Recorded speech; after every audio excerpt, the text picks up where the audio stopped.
Hey guys, Addict Cyclist here with a review video comparing the Wahoo Kickr versus the Kickr Core. So before we dive in here, I ask you to please consider subscribing if you find this content to be useful and entertaining. It kind of keeps me excited, motivated, engaged with the audience through comments and through obviously making additional videos. So I really appreciate the support. So let's dive in here. So my Wahoo Kickr 4.0 was a 2018 model, which is actually my second unit that I got from Wahoo. The first one I got, my Bluetooth radio went, so they replaced it, got another brand new unit. Then that one needed the key fix, and it was basically fine since the key fix up until about a month and a half ago. So it started making this really loud knocking sound.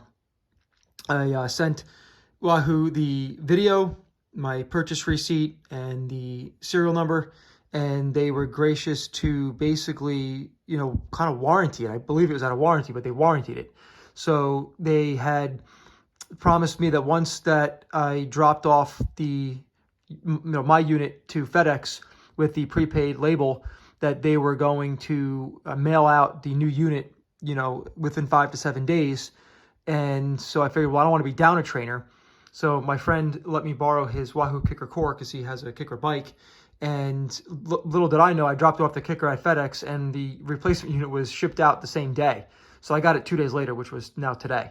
So, but I did have 2 races on the Wahoo Kickr Core and just wanted to kind of share my experience and comparing the two. So I've been on the version 4 traditional Kickr for a couple years now, and I've been racing on it. I mainly race on Zwift. I go on and I'll do some recovery rides and some group rides here and there, but I go on and I usually just hammer.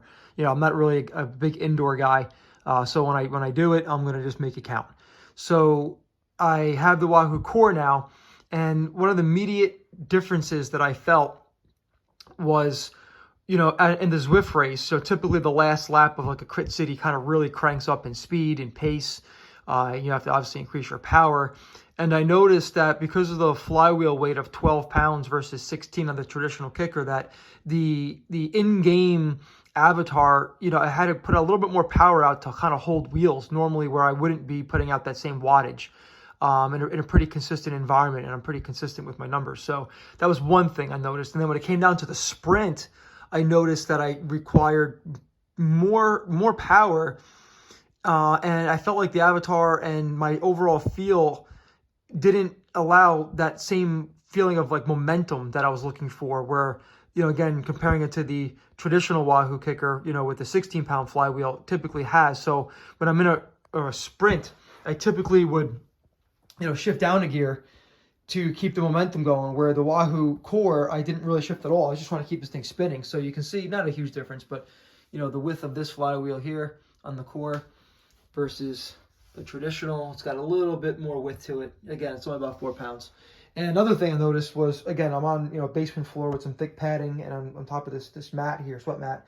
But the Core felt like it wanted to rock more, and it felt like unweighted, like unbalanced a little bit. Like it kept wanting to lean to this side on the sprint more, where I kind of was like almost keeping my core firmer than I normally would, because it was kind of feeling like I was not going to tip it over, but I definitely felt there was more movement in the base versus this tri-leg design of the traditional, Kickr. So again, two things that are marginal. You get spoiled with what you have, but now I have something to compare it to. So, those are just 2 things that stood out the most to me. If you're looking to get into the Zwift game or just train a road or, Ruby or whatever the case might be, obviously the Wahoo Kickr Core is the best value, hands down. There's really no debate if you want, a wheel-on trainer.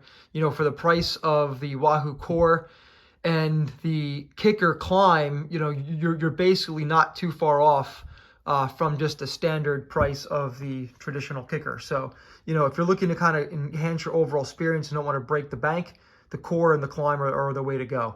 I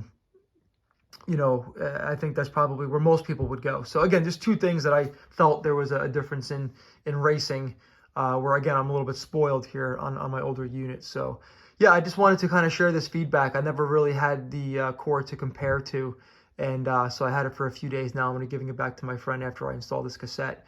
But I was just grateful of Wahoo's customer service. I mean, they're phenomenal. I mean, just based on how they handled something that technically was out of warranty, I'll continue to purchase their products just because of how they handled this and in such expedited, manners. So I'm really, really impressed with Wahoo. So we'll give them a little shout out. They're not a paid advertisement, trust me.